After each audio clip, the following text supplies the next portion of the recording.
Acknowledgements. Every witness who volunteered their testimony, whether survivor, parent, whistleblower, politician, or expert, showed courage that made this inquiry possible. Their contributions have ensured that the truth is now a matter of permanent public record. Rupert Lowe MP's energy and commitment ensured that the rape gang inquiry took place. He's been unwavering in his devotion to making sure that this rotting stain on our country's history has remained firmly in the public eye. Deep gratitude is extended to the entire inquiry team, led by Sammy Woodhouse. Nat Enderby-Shenton, Marlon West, Deborah Sudbury, and Julie Ballon worked tirelessly to bring the evidence together and support every survivor who came forward. A special thank you is owed to MPs Escher McVeigh, Nick Timothy, and Kyle Lockhart for taking the time to sit on the inquiry panel. Dr. Mark Dury has been extremely generous in enriching the report that follows with his expert knowledge. We are also grateful to Charlie Downs, Joshua Firm, Harrison Pitt, and Graham Smith for their editorial oversight and counsel. Last but not least, we thank the untold thousands across Britain who made all of this possible by donating to ensure that this inquiry could take place. Forward. Britain doesn't have a racism problem. It has an immigration problem. Rupert Lowe. As is the case with many decent, hard-working Britons, I was unaware of the sheer scale of the evil that has been and continues to be perpetrated by chiefly Pakistani Muslim men against vulnerable young white women and girls in communities up and down our country. But a single court transcript of one such horrific case, amplified by Elon Musk early last year, set in motion a long overdue national reckoning on the matter that inspired over 20,000 British patriots to help fund our rape gang inquiry. What follows is a comprehensive report of its findings.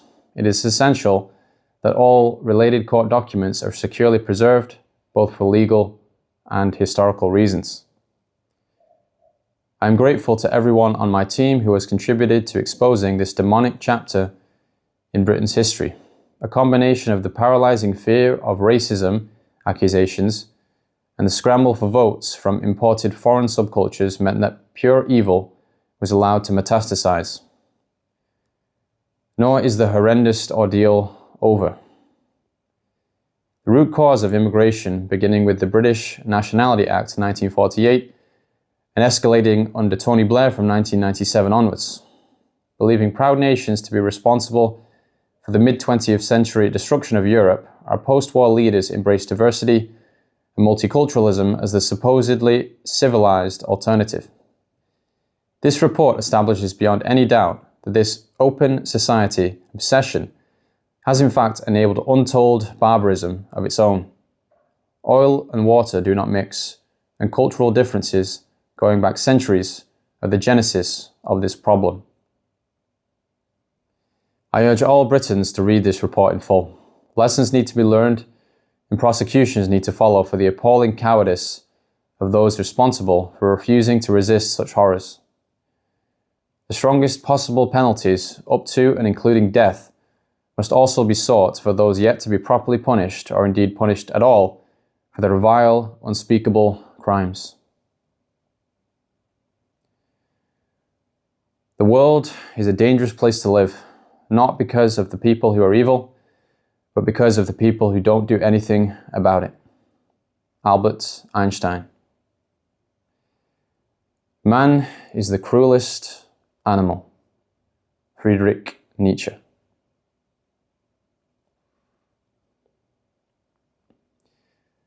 Introduction. The Rape Gang Inquiry has now concluded the first phase of its work. It was established to examine one of the most horrendous scandals in the long history of our country. The systematic targeting of vulnerable girls, overwhelmingly white British by predominantly Muslim Pakistani gangs across towns and cities up and down the nation. The evidence presented throughout the hearings confirmed what had been long known but repeatedly denied by many in the political class. The inquiry welcomed girls, boys, men, and women of all races and religions to testify to their experiences to gain a complete picture of the rape gang phenomenon. The Casey report of 2025 stated that disproportionate numbers of men from Asian ethnic backgrounds were among the suspects for group-based child sexual exploitation, CSE. Baroness Casey quoted local reports showing that a significant proportion of those convicted were of Pakistani and/or Muslim heritage. The crimes stretch back generations. The rape gang inquiry was necessary because the state and its institutions have failed catastrophically over decades. Police, social services, schools, the NHS, licensing authorities, and governments allowed these gangs to operate with impunity. There was a demonstrable lack of political will to confront them. The Labour Party initially refused a public inquiry altogether, only relenting under considerable pressure. It will be many years before this inquiry is complete, and there is no guarantee that it will adequately address the politically sensitive, ethno-religious nature of the phenomenon. Despite now pushing for an inquiry in opposition, when in government, the Conservative Party did very little. The rape gang inquiry was survivor-led. Every day the panel sat with Sammy Woodhouse, a survivor turned activist herself, alongside a variety of experts who attended whenever their specialist subject formed the focus of our efforts to get to the truth. We examined distinct areas of the scandal in turn so that a maximally full picture could be established. Parents and carers described their experiences. Instances of pregnancy, abortion, and children born of rape were laid bare. Whistleblowers who had previously been ignored gave evidence. Police and justice failures were documented. Social care, NHS services, including sexual health and mental health, education, taxi licensing, demographic trends, cultural and social issues, and ideological obstructions to justice were all scrutinized without restriction. Nothing was off the table. Misguided political correctness and cultural sensitivities played no part in the proceedings. The promise made to every donor was honored in full. The truth was pursued and justice was our only objective. Survivors were finally given the platform they had been denied for so long and were central to the inquiry. The full scale and nature of the crimes can now be placed on the public record. The true horror of what took place is no longer hidden. Although the inquiry lacked statutory powers, the response was overwhelming. Politicians, whistleblowers, experts, family members, and many others came forward. Those few in prominent positions who declined to give evidence did so knowing their refusal would be noted. This report sets out findings and makes clear recommendations for how the problem of rape gangs can be eradicated. The country now knows the full truth.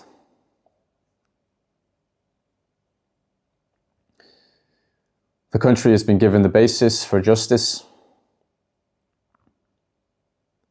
The country has the roadmap to ensure these crimes never happen again. Executive summary. The rape gang inquiry examined the systematic targeting of vulnerable girls, overwhelmingly white British, by predominantly Muslim Pakistani gangs across towns and cities throughout the United Kingdom. The evidence put to the inquiry confirms that this scandal constitutes one of the most horrendous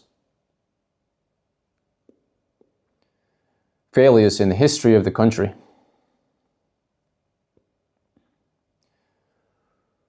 Organized networks of perpetrators built coordinated operations that transported victims between locations, supplied them with drugs and alcohol, recorded abuse for distribution and blackmail, and passed girls between multiple adult men.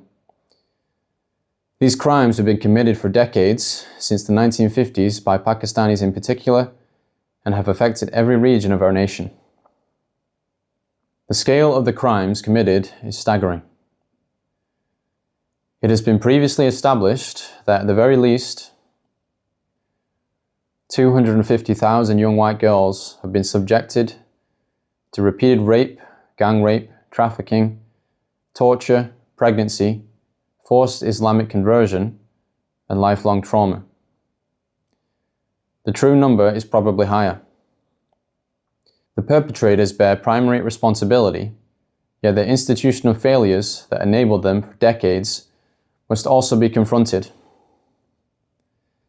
In court records and official inquiries, around 87% of those convicted in these group-based child sexual exploitation cases bore distinctively Muslim names. The vast majority of men involved in these gangs were not convicted. Dr. Taj Hage, an imam with the Oxford Islamic Congregation, believes the true proportion of gang members who are Muslims to be around 95%. This figure far exceeds the Muslim share of the overall United Kingdom population. The overwhelming majority of the rape gang networks consisted entirely of men from Muslim backgrounds, predominantly of Pakistani heritage, although smaller groups from Somali, Iranian, Syrian, Turkish, and other Muslim origins were also involved. The inquiry heard harrowing testimony from survivors and their families. The method used to groom children typically followed the same process. Girls as young as 11 were initially befriended by a young Muslim man who then treated the young child like an adult, who would then start providing them with alcohol, drugs, and cigarettes. After a few months, the girls would then be collected from school gates, care homes, and streets in taxis. They were taken to houses, flats, restaurants, and hotels where they were raped repeatedly by groups of men, tortured, filmed for blackmail, and told they were white trash or kuffar, who merited punishment. Many became pregnant while still children, some miscarried under trauma, others endured coerced abortions, and some gave birth to children who were later removed by the state. We found that the same unspeakable crimes occurred in at least 149 local authority districts, close to 40% of all such districts across the United Kingdom. Survivors described daily rapes, red rooms of extreme torture, trafficking between cities, and institutional disbelief that compounded their suffering. Some girls were even trafficked to the Middle East, where they would endure Islamic marriage. The demographic and cultural drivers are clear. Perpetrators from Pakistani Muslim and other Muslim backgrounds operated under an honor and shame-based clan code that treated non-Muslim girls, especially white working-class girls, as property available for sexual use. This pattern was reinforced by 8 theological and legal aspects of Islam. These include the doctrine of Muslim superiority, drawn from Quranic verses that position Muslims at the top with a duty to correct non-believers.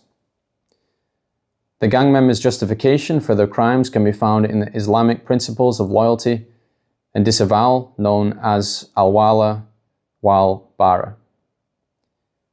It demands enmity towards non-Muslims, the superiority of men over women, forced marriage combined with the absence of any fixed minimum age of consent, perception of female sexuality as inherently dangerous, a system of sex slavery that authorizes sexual relations with non-Muslim captives, and a religiously sanctioned social hierarchy that subjugates conquered non-Muslims. These elements, filtered through clannish immigrant subcultures, provided religious justification that enabled the systematic rape and even slaughter of white British girls. Were Britain functioning effectively, these girls would have received considerable state protection. However, every one of our institutions failed them catastrophically. Police forces ignored repeated reports, criminalized victims instead of perpetrators, destroyed evidence, and allowed known rapists to walk free on bail. Social care services undermined protected parents, placed children in trafficking hubs inside children's homes, closed cases despite clear indicators of exploitation, and retaliated against whistleblowers.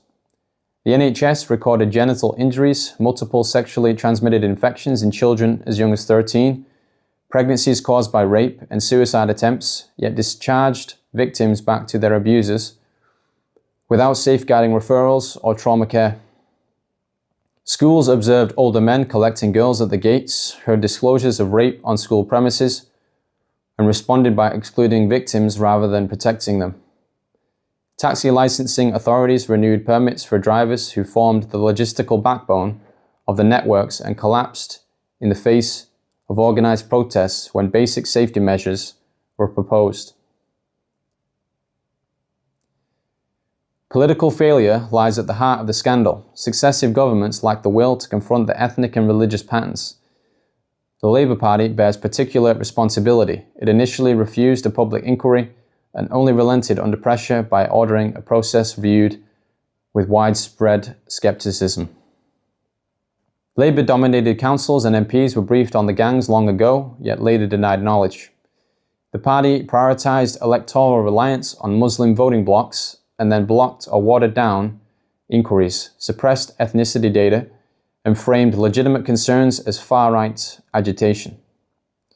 When finally forced to act, the Labour government produced a national inquiry whose tightly drawn terms of reference deliberately excluded systematic examination of the demographic, cultural, and religious drivers.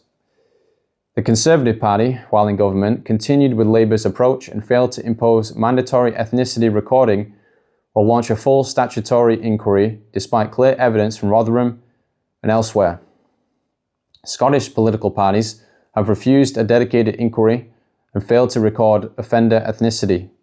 Political correctness, fear of accusations of racism, and fear of losing electoral support from certain demographics have taken precedence over the protection of British children.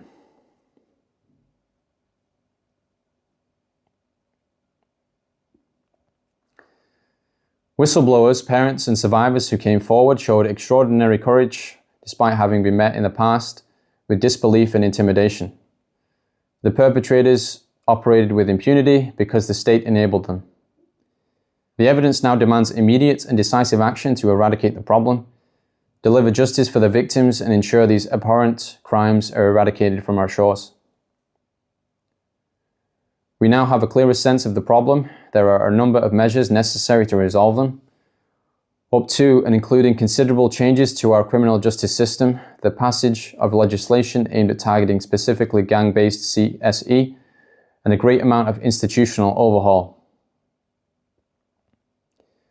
Our detailed list of recommendations includes improved data recording on ethno-religious patterns among offenders, far stronger sentencing, a comprehensive deportation effort, institutional accountability measures, multi-agency coordination, specialist training, enhanced safeguarding through greater family involvement, and closing the various gaps in British law through which so many victims fell. Following the publication of this report, we intend to release the full witness testimonies, gather additional survivor accounts, identify those responsible in Parliament, and begin civil and private legal actions to ensure maximal accountability. Overview of crimes. Rape gangs have exploited children systematically across every region of the United Kingdom for decades. The independent chair of the Centre for Excellence for Children's Care and Protection, Alexis Jay, has identified the 1970s as the decade when immigrant rape gangs first began tormenting the girls of Britain. However, the British Newspaper Archive reveals that the first recorded case of specifically Pakistani rape gangs dates back to 1955, when 4 Bradford-based Pakistanis were charged with raping a 15-year-old girl from Middlesbrough. This was soon after former colonial subjects from the subcontinent, as much as the Caribbean, became eligible to enter the United Kingdom in non-trivial numbers under the British Nationality Act 1948. What began as singular and small-scale instances became systematic and industrial over time. These horrific crimes have only escalated in recent decades, especially following Tony Blair's 1997 victory and the start of orchestrated mass immigration. With greater numbers came greater opportunities for abuse. Perpetrators built organized networks that transported victims between towns and cities and passed girls between multiple adult men. In each of these areas, the same tactics were used. Girls as young as 11 were targeted with gifts, alcohol and drugs, collected in taxis from school gates, care homes and streets, and taken to houses, flats, restaurants and hotels, and then raped repeatedly by groups of men, passed between perpetrators, trafficked across county lines, and in many cases impregnated or forced into abortions. Most victims endured violence, were filmed for blackmail, or told they were white trash or kafar, who deserved punishment. The authorities at every level, including the police, social services, health services, school licensing bodies, and politicians, knew the patterns, possessed the intelligence, and still failed to protect the country's children. The evidence establishes that a national scandal of repeated rape, trafficking, torture, pregnancy, forced Islamic conversion, and lifelong trauma enabled by institutional denial, political calculation, and fear of the accusation of racism took place over decades. The incidents of criminal activities listed in this report are drawn from court records, official and unofficial inquiries across the country, and witness testimony provided to the inquiry. They confirm that this was never a series of isolated local failures. It was a coordinated nationwide pattern of organized child sexual exploitation that repeated in town after town, city after city, from the far north to the south coast. The same ethnic and religious profile of the perpetrators was documented throughout almost all of the witnesses who contacted the inquiry. The scale of the rape gang phenomenon is endemic across the entirety of Britain. The 250,000 figure originates directly from a statement in the House of Lords by Lord Pearson of Rannoch on 14 May 2019. Do the government accept that if we extrapolate nationally, the J report on Rotherham and other reports from Telford and Oxford, there appear to have been upwards of 250,000 young white girls raped in this century?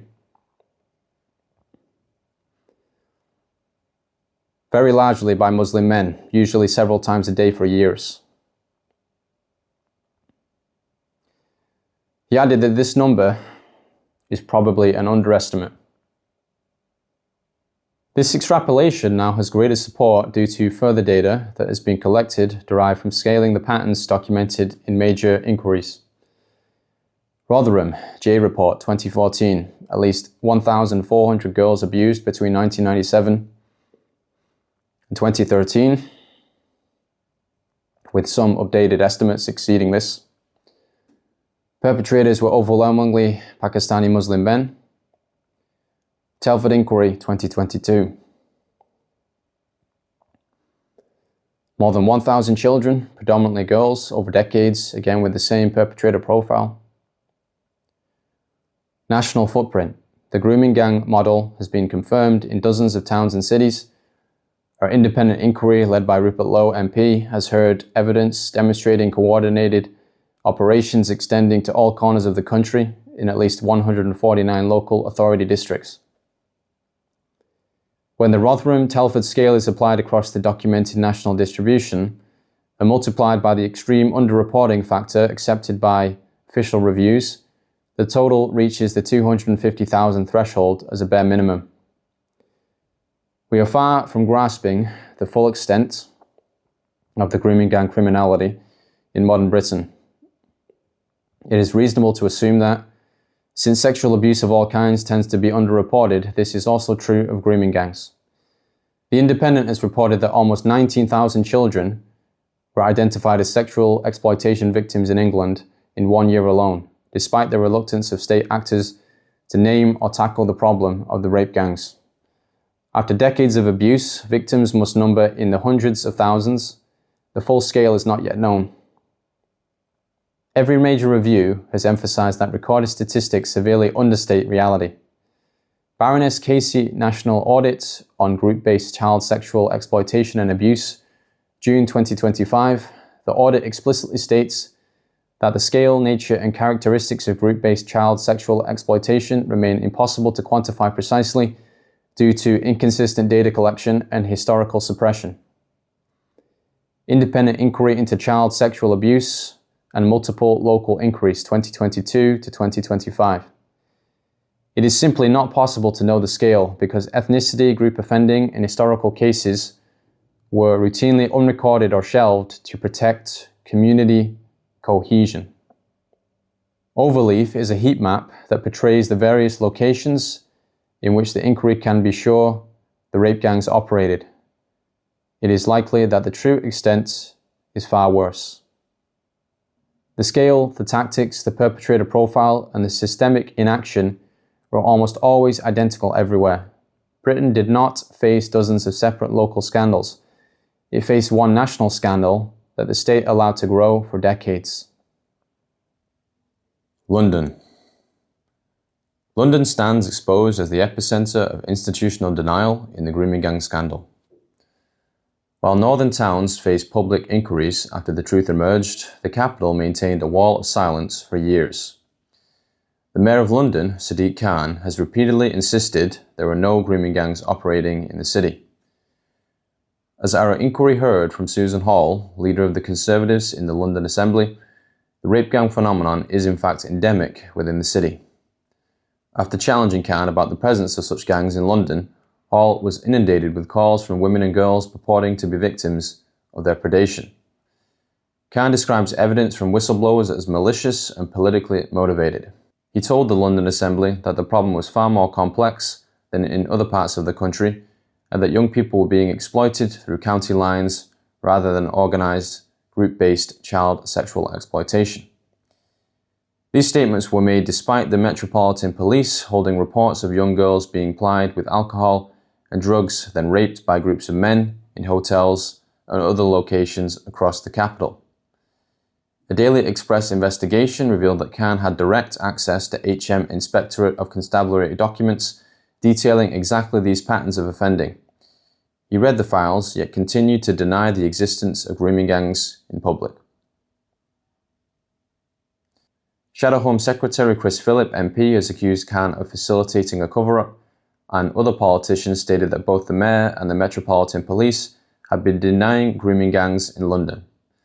Campaigners, including whistleblower Maggie Oliver and Chris Wilde, described the capital as the last bastion of denial and warned that the scale of abuse there was more catastrophic than anywhere else in the country. The evidence now emerging confirms their warnings. In October 2025, the Metropolitan Police announced a review of 9,000 child sexual exploitation cases. The National Crime Agency launched Operation Beakingport to examine thousands more files nationwide after initial assessments found human errors, missed lines of inquiry, and cases wrongly dropped. London forms a significant part of this backlog. A former Metropolitan Police detective has described industrial-scale child prostitution and grooming in the capital, with authorities aware but opting for inaction due to a mixture of incompetence, laziness, and corruption. London has the largest Muslim population in Britain. Khan relies on significant electoral support from those communities, as well as having an ethno-religious motive to protect the public reputation of Pakistani Muslims in particular. Widespread acknowledgement of organised networks of predominantly Pakistani Muslim men targeting vulnerable white girls would have shattered the narrative of community cohesion that successive London administrations, none more than Khan's, have promoted. As for others in authority, fear of being labelled racist paralysed the Metropolitan Police and City Hall in the same way it did in Rotherham and Rochdale before them. One anonymous whistleblower told us that boys as well as girls are an especially vulnerable target for criminal gangs, typically Albanian, Somali or Turkish, operating in the capital. Yet the relevant bodies still refuse to collect data on ethnicity, willfully rendering themselves blind to the very behavioural patterns that are supposed to aid law enforcement in its pursuit of justice. The Metropolitan Police Review, the National Crime Agency operation, and the witness accounts pouring in prove that group-based child sexual exploitation has thrived in our capital city. This inquiry records the failure without reservation. Khan and the senior leadership of the Metropolitan Police must answer for their role in this scandal. Until the capital confronts the truth with the same rigour now demanded elsewhere, the children of London remain at risk and the state remains complicit.